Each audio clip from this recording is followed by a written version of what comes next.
तो नोट्स में आ जाइए पेज नंबर 18 पर। तो पहला क्वेश्चन है, उन्होंने बोला कि एक in four resistances each of value 1 ohm are connected in series, what will be the resultant resistance?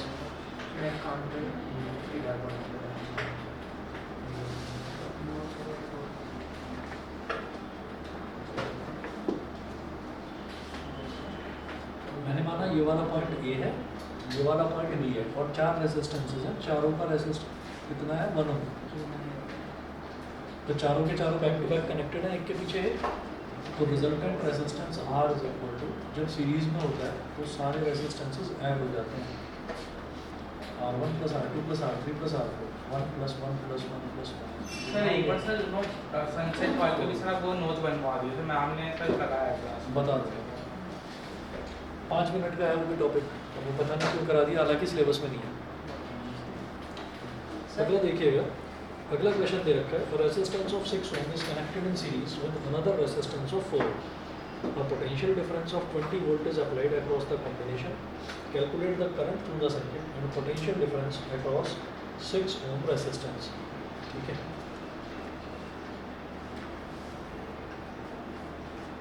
तो इन्होंने बोला resistance of 6 ohm is connected in series with another resistance of 4 ohm. एक रेजिस्टेंस है 6 ओम का, मैं सेकंड क्वेश्चन करवा रहा हूँ पेज नंबर 18 पर। एक रेजिस्टेंस है 6 ओम और दूसरा रेजिस्टेंस है 4 ओम। 6 ओम और 4 ओम दो रेजिस्टेंसेस हैं, दोनों ही सीरीज में कनेक्टेड हैं, 6 ओम और 4 ओम बैक टू बैक एक के पीछे एक। और potential difference of 20 volt is applied across the combination. ये जो कॉम्बिनेशन है इसमें एक पोटेंशियल डिफरेंस यानी कि एक बैटरी लगा रखी है 20 वोल्ट की,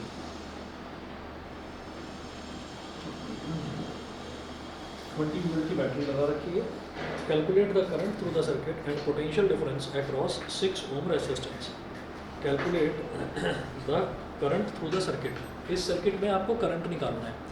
मैंने आपको एक शायद नोट लिखवाया था, in series current remain same end voltage varies, in parallel voltage remain same but current varies, ये नोट करवाया था।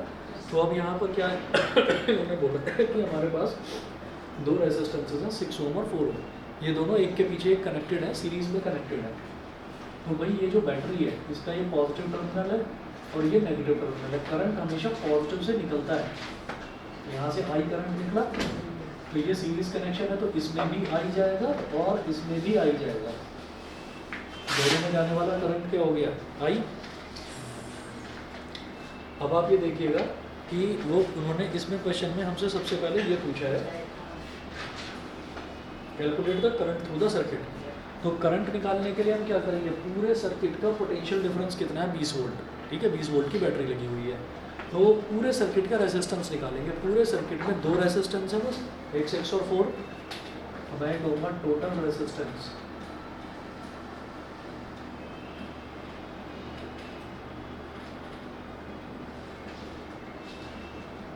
R is equal to R1 plus R2। R1 कितना है 6, R2 कितना है 4, तो 6 प्लस 4 कितना हो गया 10 ओम। तो पूरे सर्किट का रेजिस्टेंस हो गया 10 ओम। अब पूरे सर्किट का करंट निकालना है तो बाई ओम्स लॉ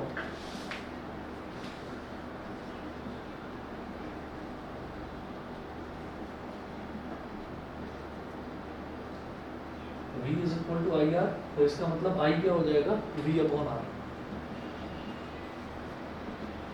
और V कितना है 20 वोल्ट और R कितना आपने निकाला पूरे सर्किट का रेजिस्टेंस है, तो ये हो गया 2 एम्पियर। हमने ये देखा था कि सीरीज कनेक्शन में क्या होता है कि current remain same but voltage varies, इसका मतलब इसमें जाने वाला वोल्टेज अलग होगा और इसमें जाने वाला वोल्टेज अलग होगा। तो मैंने ये कहा कि 6 ओम के अक्रॉस जो वोल्टेज होगा उसको मैंने मान लिया V1 और 4 ओम के अक्रॉस जो वोल्टेज होगा उसको मैंने मान लिया V2। अब इन्होंने क्वेश्चन में ये पूछा है हमसे कि ज़्यादा वोल्टेज है तो प्रॉब्लम तो नहीं होगी, वो प्रॉब्लम। अरे देखिए potential difference across 6 ohm resistance, 6 ohm resistance में पोटेंशियल डिफरेंस कितना होगा पहले ये बता, ठीक है।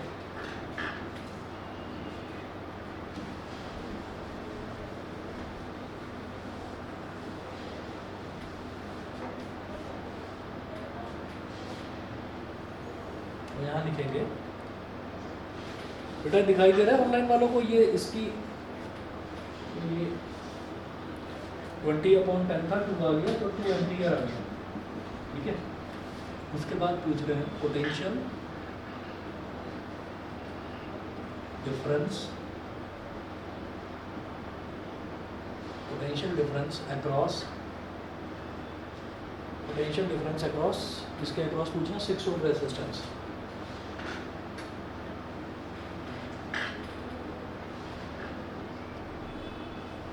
तो 6 ओम रेजिस्टेंस में हमने पोटेंशियल उसका कितना माना है, V1। तो V1, अब करंट इस पे भी आई जा रहा है, करंट इस पे भी आई जा रहा है, इसका मतलब ये ऐसा क्यों है, क्योंकि सीरीज है ना, तो सीरीज में करंट तो सेम ही जाएगा, तो पहले वाले में भी आई जा रहा है, दूसरे वाले में भी आई जा रहा है। तो V1 क्या हो जाएगा, IR1, और I कितना दे रखा है, कितना अभी कैलकुलेट करा 2, और R1 कितना है 6, तो 2 6 12, तो ये हो गया 12 वोल्ट।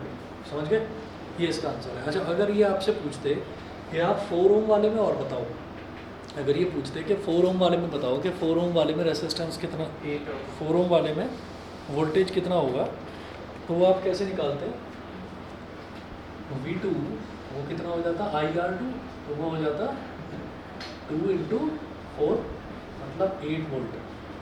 यहाँ से क्या समझ में आता है कि वोल्टेज जो वेरी होती है, यानी कि वोल्टेज जो डिवाइड होती है, वो टोटल किसके बराबर होती है, इसके बराबर, जितनी वोल्टेज दे रखी है। तो ये 12 आ गया और ये 8 आ गया, दोनों को ऐड करो तो किसके बराबर आ गया, 20 के बराबर, ठीक है। उसके बाद देखिएगा अगला क्वेश्चन देखिए,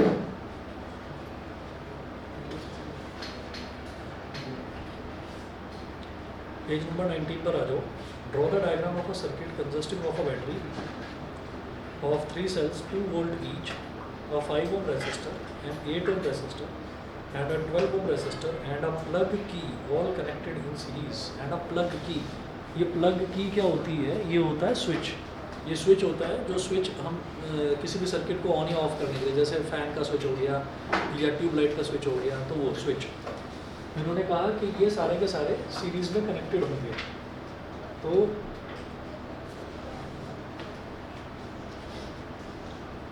तीन रेजिस्टेंसेस हैं, 5 ओम, 8 ओम, 12 ओम।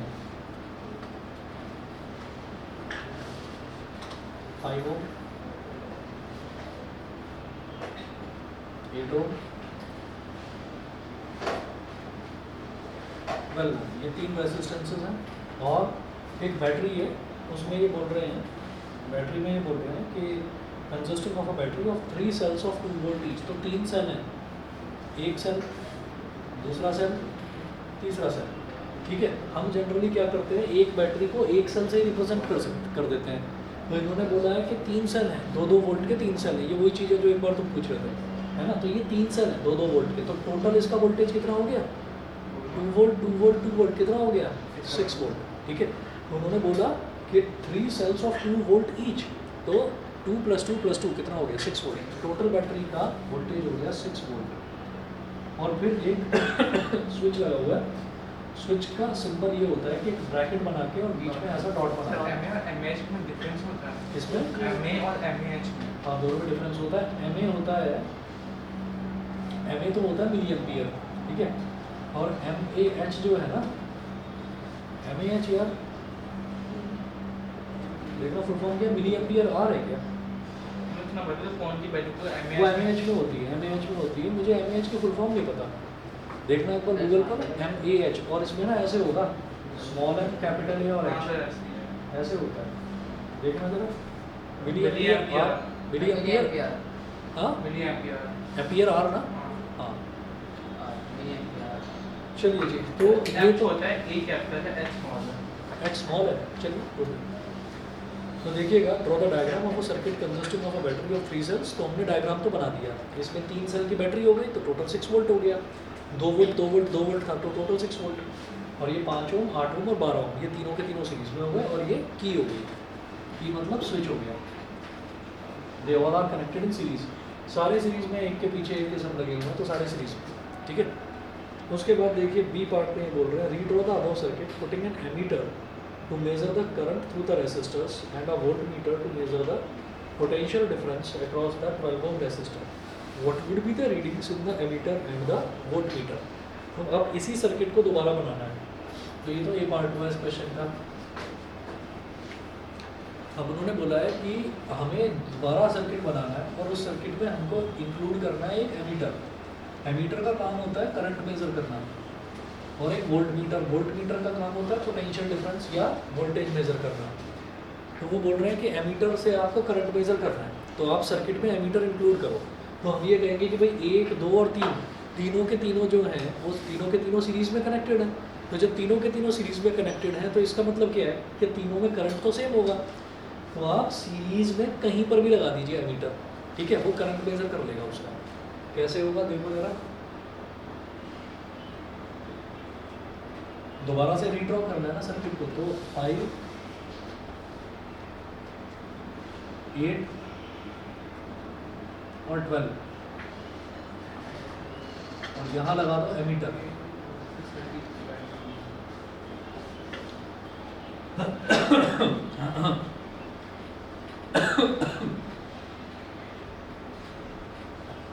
इधर आपने बैटरी लगा दी और इधर आपने स्विच लगा दिया।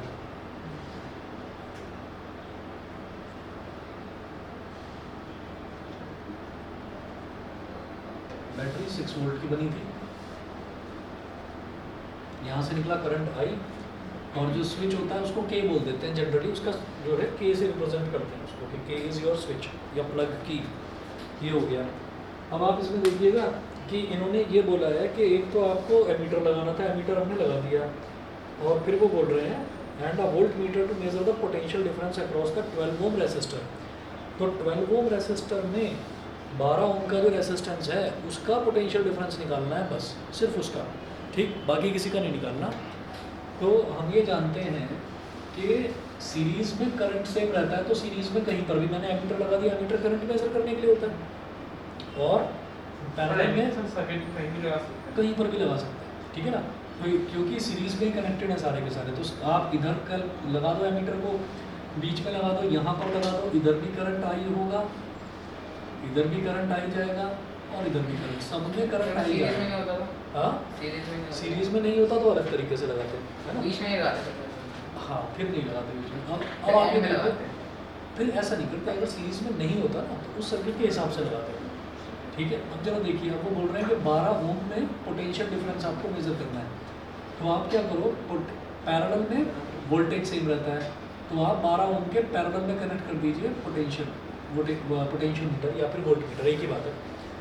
तो हमने इसके पैरेलल में कनेक्ट कर दिया इसको, क्यों, क्योंकि भाई पैरेलल में आपका वोल्टेज सेम रहता है, तो जो 12 ओम की वोल्टेज होगी वही वोल्टेज इस वाले वायर में जिसमें आपने वोल्ट मीटर कनेक्ट कर रखा है, इसमें भी वही वोल्टेज आ जाएगी, क्योंकि पैरेलल में वोल्टेज सेम रहती है, सीरीज में करंट सेम रहता है। यहाँ तक समझ गए, ठीक है। अच्छा, उसके बाद वो बोल रहे हैं what would be the readings in the ammeter and the voltmeter. आप एमीटर और वोल्ट मीटर की रीडिंग भी बताओ। अब तो एमीटर की रीडिंग क्या होगी, इस पूरे सर्किट का करंट, सीरीज में तो करंट सेम रहता है, तो एमीटर में भी करंट उतना ही जाएगा, तो इसका मतलब पूरे सर्किट का करंट बताना है आपको। तो मेरे पास V कितना है, 6 वोल्ट, वोल्टेज तो 6 वोल्ट है, और रेसिस्टेंस कितना है, R1 plus R2 plus R3, total resistance निकालो।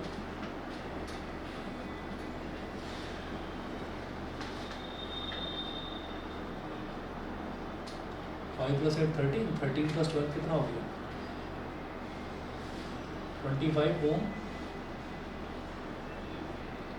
तो V भी आ गया और R भी आ गया। अब बाय ओम्स लॉ,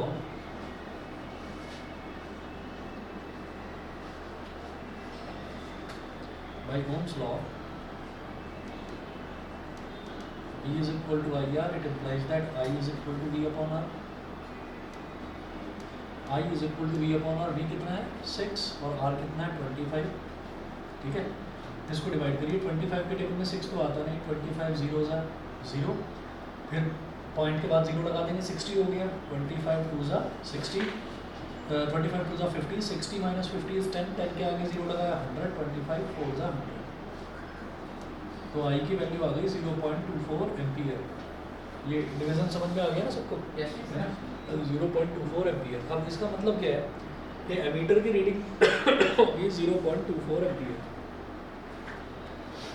जैसे मैं लिखी से कई चार्जर पे लिखा था 2 एम्पियर और 33 वॉट, और कहीं पे लगा था 4 एम्पियर 16 वॉट, तो सर फर्क क्या होगा? अभी मैं पावर वाला बताऊंगा। इसमें ये है कि वो 2 एम्पियर अगर लिखा हुआ है तो इसका मतलब वो 2 एम्पियर से ज़्यादा का करंट बर्दाश्त नहीं कर पाएगा, ख़राब हो जाएगा। और ऐसे ही जो वॉट लिखा हुआ है, वॉट उसकी खुद की पावर है कि वो पावर कितनी कंज्यूम करेगा, पावर मैं अभी बताऊंगा, ठीक है। ये तो 0.24 एम्पियर हो गया। तो जितना ज़्यादा एम्पियर उतना अच्छा होता है, कम होता है उतना अच्छा होता है। सर एम्पियर मीटर और वोल्ट मीटर में सर वायर मुझे ना सिर्फ एम्पियर मीटर और वोल्ट मीटर समझ में आया, आगे पता नहीं क्या बोला, समझ में नहीं आया। सर एम्पियर मीटर और वायर भाई कुछ आवाज़ नहीं आ रही है, टाइप करके भेज दो प्लीज़। सर मुझे क्वेश्चन का सेकंड पार्ट समझ में नहीं। ये वाला जो मैंने करा है, इसमें Yes, मैंने sir. बोला कि आपको क्या करना है, इसमें सर्किट में आपको ये सर्किट रीड्रॉ करना है, दोबारा से बनाना है। और किस तरह से बनाना है कि आपको इसका सर्किट का करंट मेज़र करना है। तो करंट मेज़र करने के लिए आपको एमीटर लगाना है। तो हम ये देख रहे हैं कि यहाँ पर 1, 2 और 3 रेसिस्टेंसेस दे रखे थे, 1, 2 और 3 रेसिस्टेंसेस, और तीनों के तीनों सीरीज़ में। तो जब भी कभी हम ये कहते हैं कि सीरीज़ कनेक्शन होता है तो करंट सीरीज़ में सेम रहता है। तो जब भी एमीटर लगाया जाता है, तो एमीटर किस लिए लगाया जाता है? करंट मेज़र करने के लिए। तो एमीटर हमेशा सीरीज़ में लगाया जाएगा, क्योंकि सीरीज़ में एमीटर को हम कहीं पर भी लगा सकते हैं। हम कहीं भी लगाएंगे तो current will remain the same. तो इसलिए एमीटर को हमेशा सीरीज़ में लगाया जाता है। ऐसे ही वो बोल रहे हैं कि 12 ओम वाला जो रेसिस्टेंस है उसके अक्रॉस आपको वोल्ट मीटर लगाना है, उसकी वोल्टेज मेज़र करने के लिए। तो हम कहते हैं पैरेलल में वोल्टेज सेम रहती है, तो 12 ओम के पैरेलल में लगा दिया आपने वोल्ट मीटर। समझ गए? Yes sir. ठीक है, ये करा है हमने। उसके बाद देखिएगा कि ये तो हमारा 0.24 एम्पियर आ गया। देयरफॉर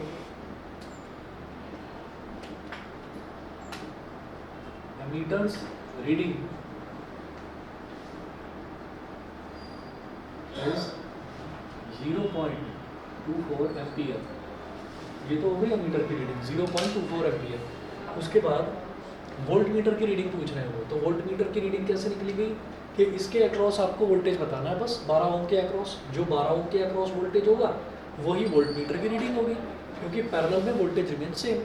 तो करंट इसमें आई जा रहा है, इसमें आई जा रहा है, इसमें भी आई जाएगा, इसमें भी करंट आई जाएगा। तो वोल्टेज या पोटेंशियल डिफरेंस, कुछ भी बोलो, 12 ओम across 12 Om across 12 ohm resistor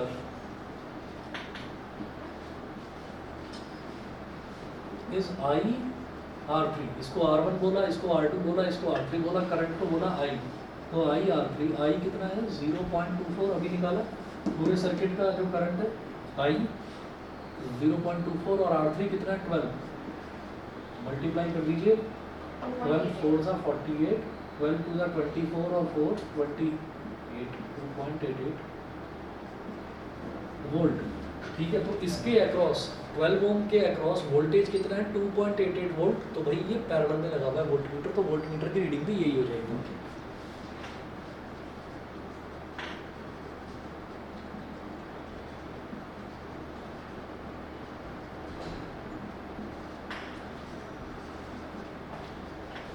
volt meter reading is 2.88 volt.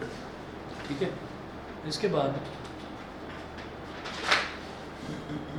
Galvanometer किस चीज़ की मेजर करता है? गैल्वेनोमीटर बताता हूँ। पहले तुम्हारा सवाल देखता हूँ सर। ये क्या है? Ampere meter and voltmeter have wires in them, so won't they act like resistors. बहुत बढ़िया सवाल है कि जो एम्पियर मीटर होता है, यानी कि एमीटर जिसको शॉर्ट में बोल देते हैं, या वोल्ट मीटर, इनके अंदर भी वायर होता है, तो इनके अंदर भी तो कुछ ना कुछ रेसिस्टेंस होना चाहिए। हमें जब तक क्वेश्चन में दे नहीं रखा होगा तब तक हम ये मानकर चलेंगे उनके अंदर रेसिस्टेंस है ही नहीं। समझ रहे हैं? तो और जो 10th क्लास का जो हमारा लेवल है, तो 10th क्लास में हमको यही देकर भेजेंगे, हमेशा क्वेश्चन में यही मिलेगा हमको कि उनका कोई रेसिस्टेंस नहीं है। कई बार आप क्वेश्चन में भी लिखा हुआ देखेंगे कि वायर्स हैव नेग्लिजिबल रेसिस्टेंस। तो इसका मतलब हमें एमीटर का और वोल्ट मीटर का इनका रेसिस्टेंस हमें कंसिडर ही नहीं करना। हमें ये मानना है कि उनमें रेसिस्टेंस नहीं है। ठीक है, अच्छा, जो आप गैल्वेनोमीटर बोल रहे हो, गैल्वेनोमीटर का काम होता है सिर्फ और सिर्फ ये पता करना कि किसी भी सर्किट में करंट फ्लो कर रहा है या नहीं कर रहा है। मतलब करंट की प्रेजेंस को डिटेक्ट करना। तो वो क्या होता है, वो ऐसे होता है जैसे आपने देखा होगा घर में कभी कोई इलेक्ट्रिशियन आता है ना, तो वो एक छोटा सा उसके पास पेचकस होता है, उसको वो पॉकेट में ऐसे लगा कर रखता है पेन की तरह, वो पेन वाला वो भी लगा रहता है उसमें ऐसे लगा कर, और वो निकाल कर उसको सॉकेट में लगा कर देखता है, और देखता है उसका छोटा सा अगर बल्ब जल रहा है तो उससे समझ में आ जाता है कि इसके अंदर करंट फ्लो कर रहा है। तो फिर वो स्विच ऑफ करके और फिर उसके बाद उसको काम करता है। तो क्या है कि गैल्वेनोमीटर का काम, वो गैल्वेनोमीटर होता है, वो जो छोटा सा डिवाइस है, तो गैल्वेनोमीटर का काम होता है सिर्फ ये पता लगाना कि किसी भी सर्किट में करंट फ्लो कर रहा है या नहीं कर रहा है, करंट कितना फ्लो कर रहा है वो एमीटर बताता है। ठीक है ना, गैल्वेनोमीटर सिर्फ ये बताता है कि इसमें करंट फ्लो कर रहा है, तो भाई जरा इससे बच कर रहो, छूओगे तो करंट लग सकता है। समझ गए? स्पेलिंग क्या है इसकी? हाँ, स्क्रू ड्राइवर में तो आते हैं स्पेलिंग GAL गैल्वेनोमीटर। और स्कूल में शायद आपको, स्क्रू ड्राइवर, हाँ स्क्रू ड्राइवर छोटा सा होता है, उसको लाइट जल रही है चेक करते हैं। उसको इलेक्ट्रिशियन जो है टेस्टर बोलते हैं। और अगर आप अपनी फिजिक्स की लैब में देखेंगे तो वहाँ गैल्वेनोमीटर ऐसा होगा, वहाँ पुराना गैल्वेनोमीटर होता है ऐसा, एक वायर ऐसे होगा, एक वायर ऐसे होगा, उस वायर को सर्किट में लगा कर देखना होता है, और इसमें ना एक नीडल दे रखी होती है, बस एक नीडल दे रखी होती है। नीडल अगर डिफ्लेक्शन शो करती है, मतलब थोड़ी भी इधर या उधर मूव कर जाए, तो आप ये कहेंगे कि अरे भाई करंट है इसमें। मैग्नेटिक इफेक्ट से काम करता है। गैल्वेनोमीटर का मैग्नेटिक इफेक्ट से लेना जैसे देना, पुराना वाला। हाँ मैं बता रहा हूँ इसमें, वो अलग समझ रहे हो आप। वो पता है क्या होता है, वो मैग्नेटिक कंपास देखा है, कंपास जो है, कंपास में जो इसका जो टिप है, यानी कि जो एरो का जो टिप है, ये तो नॉर्थ पोल को रिप्रेजेंट करता है, और जो इसका टेल है वो रिप्रेजेंट करता है साउथ पोल को। तो अगर किसी भी करंट कैरिंग वायर के पास में हम अगर मैग्नेटिक कंपास जो 10 रुपये का मिल जाता है मार्केट में किसी भी स्टेशनरी शॉप पर, तो उसको अगर करंट कैरिंग वायर जैसे ये वायर है इसके बराबर में रखेंगे तो वो ऐसे डिफ्लेक्शन शो करेगा। डिफ्लेक्शन शो करने का मतलब ये है कि एक करंट कैरिंग वायर अपने आसपास इलेक्ट्रिक फील्ड के अलावा मैग्नेटिक फील्ड भी डेवलप करता है। ये मैग्नेटिज्म वाले चैप्टर में करेंगे, अभी जरूरत नहीं, छोड़ो। ठीक है जी, तो ये वाला क्वेश्चन क्लियर है, तो आगे चलो। हाँ चलिए बता दो भाई, सभी को क्लियर है ऑनलाइन? आदित्य, अनुष्का, आर्या, एरिक, शुभदा, विनायक, ठीक है? हाँ जब मैं एरिक को गया तो उसकी हिस्ट्री बुक मेरे पास है, स्कूल में छोड़ के जा चुका है 2 दिन से, मैंने ले लेगा। एरिक आवाज़ आ रही है?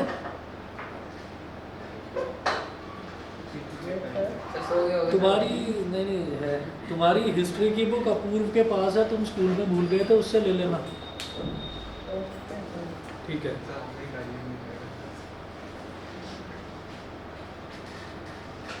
अच्छा जी। इसके बाद जरा अगला क्वेश्चन देखिएगा, पेज नंबर 20 पर तो इसी क्वेश्चन का सॉल्यूशन दे रखा है। पेज नंबर 21 पर आ जाओ। अगला क्वेश्चन है, calculate the equivalent resistance when two resistances of 3 ohm and 6 ohm are connected in parallel. ठीक है, 1 मिनट में आ रही है, और चाहे तो इस क्वेश्चन को अपने आप करो। 2 रेजिस्टेंसेस हैं पैरेलल में कनेक्ट कर रखे हैं, टोटल रेजिस्टेंस, इक्विवेलेंट रेजिस्टेंस मतलब टोटल रेजिस्टेंस पूछ रहे हैं।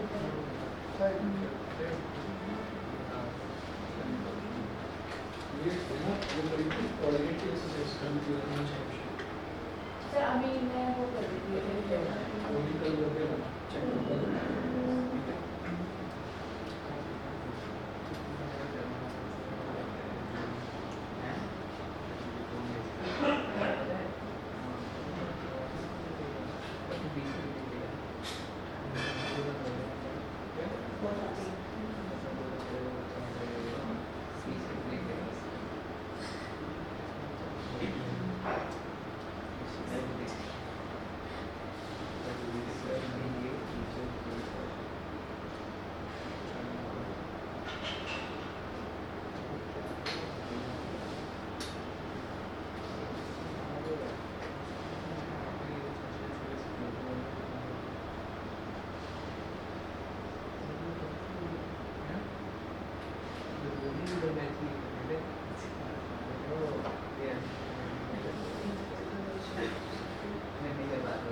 ऑर्डिनरी मिल जाता है।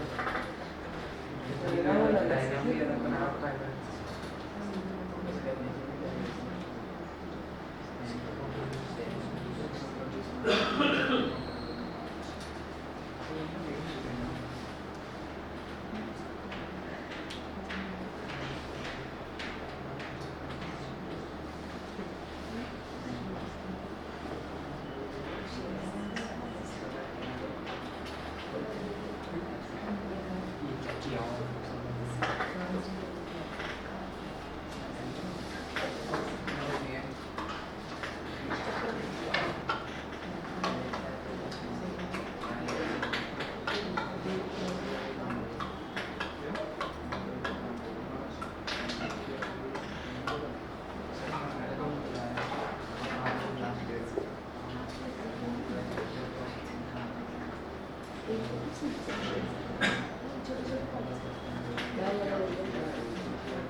क्या चीज़?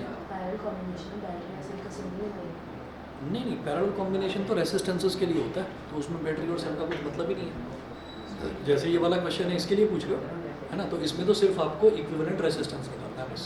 1/R is equal to 1/R1 plus 1/R।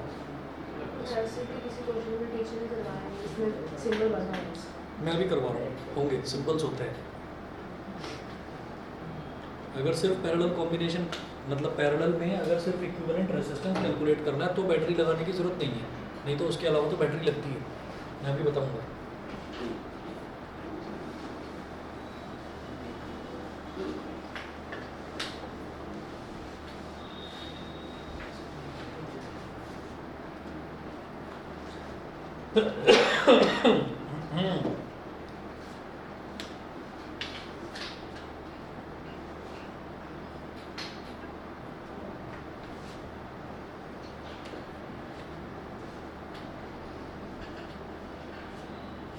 Calculate the equivalent resistance when two resistances of 3 ohm and 6 ohm are connected in parallel। ये तो छोड़ दूँ, ये तो कर लिया होगा, है ना। 3 ohm और 6 ohm पैरेलल में जब कनेक्ट सर होंगे। ये क्वेश्चन है मतलब जो आगे पे डायग्राम है वही बिल्कुल अलग है। कोई बात नहीं, मैं बता रहा हूँ। अगला वाला जो है इससे अगला वाला पूछ रहे हो ना। सभी पार्ट्स का डायग्राम भी अलग बना रखा है। कौन सा सर अगले पेज पे जो बी इसका सेकंड पार्ट है ना, क्वेश्चन नंबर 21 का पूछ रहे हो, किसका पूछ रहे हो? 20 सेकंड। अच्छा वो ठीक है, वो मैं बता रहा हूँ, छोड़ो। इन the circuit diagram given along side find total resistance of the circuit. तो जरा देखिएगा, find total resistance of the circuit. तो फर्स्ट पार्ट में टोटल रेसिस्टेंस निकालना है, तो पहले सर्किट देखो 27.2 क्या दे रखा है। 27.2 टोटल 7.2 दे रखा है। टोटल रेजिस्टेंस आएगा। टोटल रेसिस्टेंस भी 12 ओम आ रहा है, 27.2 थोड़ी आ रहा है। देखो जरा यहाँ पर ये तो दे रखा है R1, सब कुछ ही ऐड कर दिया क्या तुमने? Yes sir. वाह सही। तो ये दोनों हो गया 8 ओम, 8 ओम वाले को बोला R2 और ये हो गया 12 ओम, इसको बोला R3 और ये कनेक्टेड है एक बैटरी के साथ में। बैटरी कितने वोल्ट की दे रखी है? अच्छा क्वेश्चन में बैटरी दे रखी है, आप बैटरी जो है उसकी 6 वोल्ट की दे रखी है, 6 वोल्ट की। सर पहले क्वेश्चन में सीरीज में दे रखा है डायग्राम। मैं आ तो रहा हूँ, रुक तो जाओ जरा। ये देखो ये R1 जो है तो बैटरी के कनेक्शन टाइप से कोई डिफरेंस आता है? हाँ आता है। अगर आपने नेगेटिव टर्मिनल इधर लगा दिया और पॉजिटिव इधर लगा दिया तो करंट ऐसे फ्लो नहीं इस मतलब ऐसे वो सिंगल लेयर बैटरीज में होती है सर, वो उसके थ्रू स्प्रिंग के थ्रू मतलब काम करता है। अच्छा उसमें तो हाँ, उसमें तो प्रॉब्लम आती है ना। उसमें तो पहले से ही बता रखा है कि करंट इस डायरेक्शन में फ्लो करेगा तभी आपका ये रिमोट या ये सर्किट काम नहीं मैं वो करेगा। क्या उसकी जगह सर कोई वायर लगा कुछ काम करे तो इससे कोई डिफरेंस तो नहीं होता, वो फर्क पड़ता है। वायर लगाकर अगर सोचो कि उसको सॉकेट में कनेक्ट कर दो तो इलेक्ट्रिकल सॉकेट तो दिक्कत आएगी, क्योंकि जो इलेक्ट्रॉनिक सॉकेट घर में दे रखा है उसमें आता है ऑल्टरनेटिंग करंट AC, और जो बैटरी होती है, बैटरी में जो करंट होता है that is direct current DC, तो उड़ जाएगा, खराब हो जाएगा। चलिए जी, अब अगला देखिएगा। AC DC फर्क क्या होता है? AC अब बताऊँगा आराम से, अभी ज़रूरत नहीं है, अभी छोड़।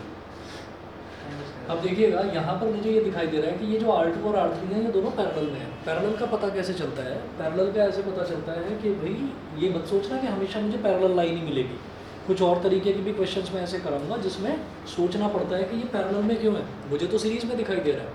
तो क्या करते हैं हम कि जैसे ये वाला रेजिस्टेंस है 8 ओम, तो इसका स्टार्टिंग पॉइंट देखो कहाँ पर है, यहाँ पर, और एंडिंग पॉइंट कहाँ पर है, यहाँ पर। ऐसे ही 12 ओम का भी स्टार्टिंग पॉइंट यहाँ पर और एंड पॉइंट यहाँ पर। इसका मतलब जब कोई भी दो रेजिस्टेंसेस के स्टार्टिंग पॉइंट और एंडिंग पॉइंट जॉइंट होते हैं, एक जगह होते हैं, तो उनको हम पैरेलल में बोल देते हैं। ठीक है, तो यहाँ पर आप सबसे पहले कहेंगे कि clearly R2 and R3 are in R2 and R3 are in parallel। R2 और R3 तो पैरेलल में है, तो इन दोनों का इक्विवेलेंट रेजिस्टेंस निकालना है ये। अब जब इक्विवेलेंट रेजिस्टेंस निकालते हैं तो हम किसका निकाल रहे हैं, R2 का और R3 का, तो उसको बोल देते हैं R23। उसको ऐसे ही आपकी मर्जी है, आप कुछ और भी बोल सकते हो, उसको बोल देता हूँ मैं R23। तो जब दोनों पैरेलल में हैं तो इनका इक्विवेलेंट रेजिस्टेंस यानी कि R23 वो कैसे निकलेगा, 1/R2 + 1/R3। सर ऐसे कोई कंफ्यूजन नहीं हो जाएगा कि R2 दोनों एक साथ लिखा होगा? इसका मतलब ये है, R23 दोनों एक साथ लिखने का मतलब ये है कि 2 और 3 का इक्विवेलेंट कॉम्बिनेशन हम निकाल रहे हैं। इनका कॉम्बिनेशन कौन सा है, पैरेलल है, तो इनकी वजह से टोटल रेजिस्टेंस कितना आ जाएगा, 1/R2 + 1/R3। आप इसके लिए कोई और वैल्यू ले सकते हो, R4 ले सकते हो, कोई दिक्कत नहीं है, वो भी ठीक है। ठीक है ना, समझ गए? ठीक, तो ये हो गया 1/R23। मन करे तो R4 ले लो, कोई प्रॉब्लम नहीं है उसमें भी। तो 1/R4, और ये जो मैंने डॉटेड गोला बनाया है ना, इसके बाहर यहाँ पर ऐसे लिख लो R4, मतलब इस पूरे पैरेलल कॉम्बिनेशन का इक्विवेलेंट रेजिस्टेंस R4 होने वाला है, वो मैं कैलकुलेट कर रहा हूँ। तो 1/R4 क्या हो जाएगा, 1/8 + 1/12। 1/8 + 1/12, बताइए जी, यहाँ तक क्लियर? चलो 4 मिनट है फिर ऐसे ही मान लिया, खुद से कुछ भी मानते हैं। कुछ भी मान लो, जैसे मैंने R23 माना था ऐसे ही आप R4 मान लो, 6 7 है कुछ भी R' मान लो, कोई फर्क नहीं R पड़ता, infinity। है ना, कुछ भी मान लो। तो मैं इसमें जैसे कह रहा हूँ, तुम कह रहे थे ना कि 2-3 में कन्फ्यूजन हो रहा है, तो 2-3 हटा दो, 4 मान लो, एक नया रेजिस्टेंस मान लो। तो हमने कहा 1/8 + 1/12। अब 8 और 12 का ना एलसीएम निकालिए। अच्छा, 8 और 12 का एलसीएम बताओ जरा, ऐसे क्या होता है? 24 होता है। 24। सर मैं तो ऐसे कर रहा हूँ 12 + 8/96। 12 + 8/96। सर मैं तो ऐसे अरे मतलब सीधा मल्टीप्लिकेशन ले भाई, हाँ ये बहुत बढ़िया है। अरे देख लिया करो, तो 12 8 96 कितना बड़ा ले लिया तुमने। सबसे पहले ये देख लो कि कोई ऐसा छोटा सा नंबर तो नहीं है जो दोनों के टेबल में आता हो, तो 24 है। तो 8 3 सॉल्व कर रहे हैं, सिंपलीफाई कर रहे हैं, कोई प्रॉब्लम तो नहीं होती। कोई दिक्कत नहीं है। वो जो कह रहा है ना कि 96, वो 96 कैसे बोल रहा है, इन दोनों को मल्टीप्लाई करो, this into this, this into this, है ना, वो तो आखिरी रास्ता है। ठीक है, कि जब ना आए समझ में कि एलसीएम नहीं लिया जा रहा है, डाउट हो गया, पॉलिनोमियल्स करके क्या आदत पड़ेगी उसकी। ठीक है चलो। तो 8 3 24, 3 1 3 प्लस 12 2 24, 2 1 2। ठीक है, तो 1/R4 कितना हो गया, 3 + 2/24, मतलब 5/24।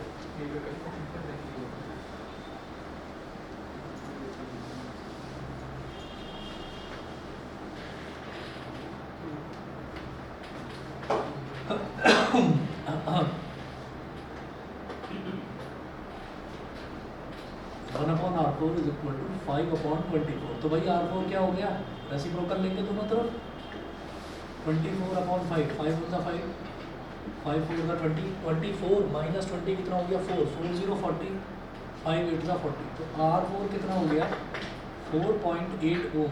अब क्या करेंगे हम, जो ये सर्किट था ना ओरिजिनल सर्किट, अब आप ये देखिए कि ये जो दोनों का पैरेलल कॉम्बिनेशन है, इसके वजह से टोटल रेजिस्टेंस आ गया 4.8 ओम।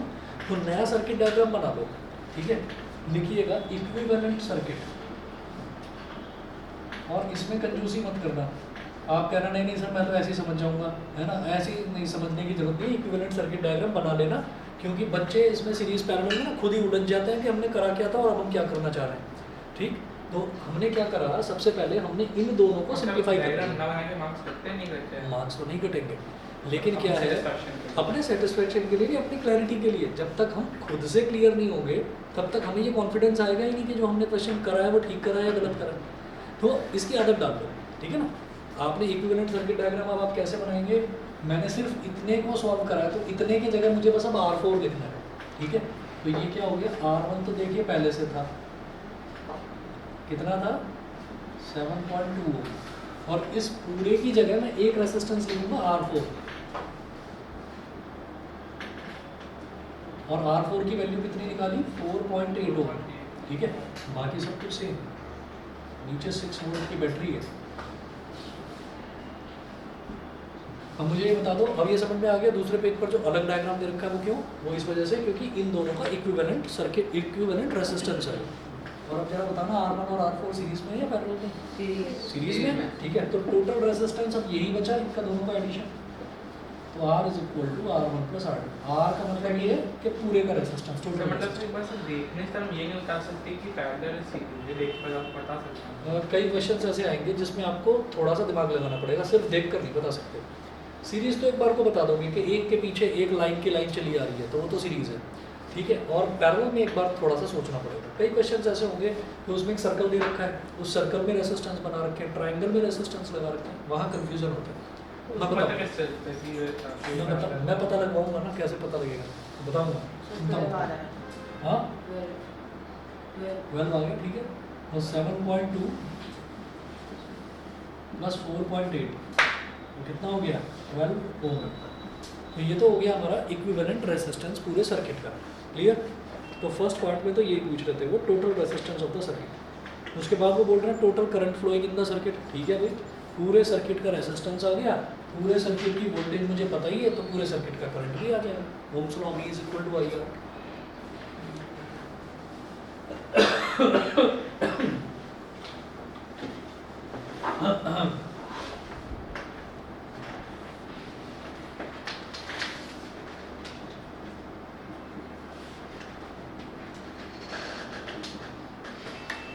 Bye Ohm's law V is equal to IR, ठीक है।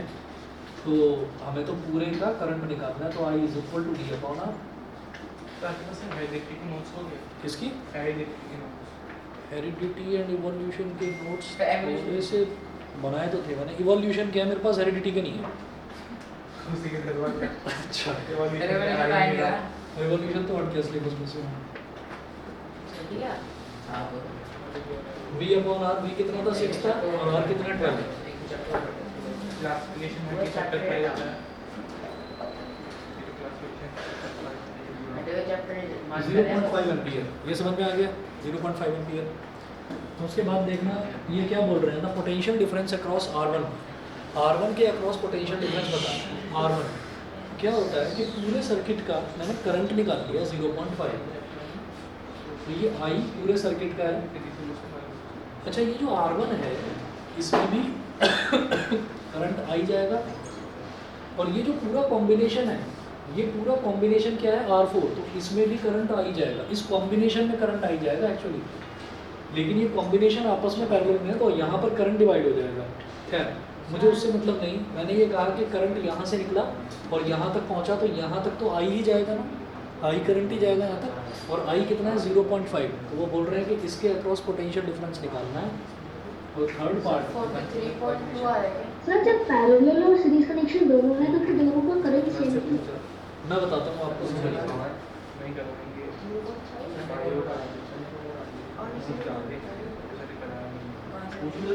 अरे ध्यान से सुन लेना, भी बहुत अच्छा सवाल पूछा है। देखिए क्या है कि दोनों में करंट सेम जाएगा, नहीं अभी डाउट है इस चीज़ में। इसमें ये जो R1 है इसमें करंट जाएगा I, ठीक है।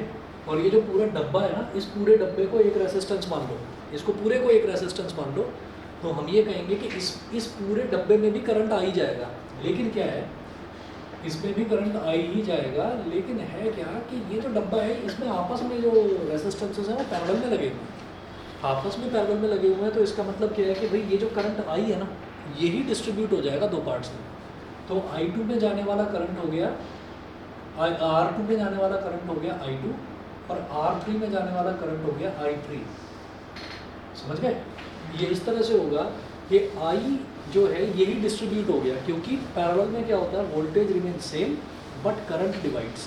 ठीक है, तो करंट जो है वो कौन सा डिवाइड होगा, जो उसमें करंट जा रहा है वही तो डिवाइड होगा। तो करंट इसमें I जा रहा था तो वो I2 और I3 के बराबर हो गया, तो I is equal to I2 plus I3 होगा। समझ रहे हैं मेरी बात? लेकिन इस पूरे ये जो पूरा हमारा सर्किट है, इस पूरे सर्किट में ये मानेंगे कि टोटल करंट I ही जाएगा, क्योंकि ये पूरा सर्किट और ये अकेला रेजिस्टेंस, ये दोनों एक के पीछे एक कनेक्टेड है, यानी कि ये दोनों सीरीज में है। लेकिन हाँ, लेकिन ये आपस में पैरेलल में है, तो ये जो करंट इसमें आई गया इस पूरे सर्किट में, वो आई दो पार्ट्स में डिवाइड हो गया, I2 प्लस I3। अगर मैं I2 निकालूंगा और I3 निकालूंगा तो वो उन दोनों का एडिशन I के बराबर होगा। मेरी बात समझ गए? Yes sir. तो अब इन्होंने बोला पोटेंशियल डिफरेंस अक्रॉस R1, तो देखिएगा पोटेंशियल डिफरेंस यानी कि PD across R1 is equal to IR1, इसमें जाने वाला करंट I, इसका रेजिस्टेंस कितना R1, अरे सेल के अंदर टोटल कितना वो होता है? किसमें सेल के अंदर डिपेंड करता है कितने बड़ा सेल है, छोटा सेल है, कोई बड़ा है। सर इसमें हमेशा 6 वोल्ट मिल गया ना। अरे हमेशा नहीं है, तो इत्तेफाक की बात है। आगे कोई क्वेश्चन आएगा वो 12 वोल्ट का आ जाएगा, किसी में 10 वोल्ट आ जाएगा। मैं कह रहा हूं 6 नहीं, infinity होता है। एक सबसे पहले क्वेश्चन देखा था उसमें 20 वोल्ट भी था, जरा देखो नहीं, उसमें 20 वोल्ट था। हाँ इन्फिनिटी। अरे भाई इतनी बड़ी बैटरी बनानी पॉसिबल नहीं है कि इन्फिनिटी हो जाए वोल्टेज उसका। मैंने तो कभी खत्म ही नहीं होगा तो सबसे बड़े सर्किट वो वोल्टेज अकेली होता है। पूरी दुनिया को लाइट देगी। हां वही तो। 0.5 R1 देखो जरा इधर सर वो तो फिर अकेले बोल। अरे एक मिनट भाई, सवाल पर आ जाओ, तुम पता नहीं कहाँ कहाँ पहुँच जाते हो। 0.5 इंटू 7.2 जिनको मल्टीप्लाई कर देंगे तो ये आ जाएगा 3.6 वोल्ट।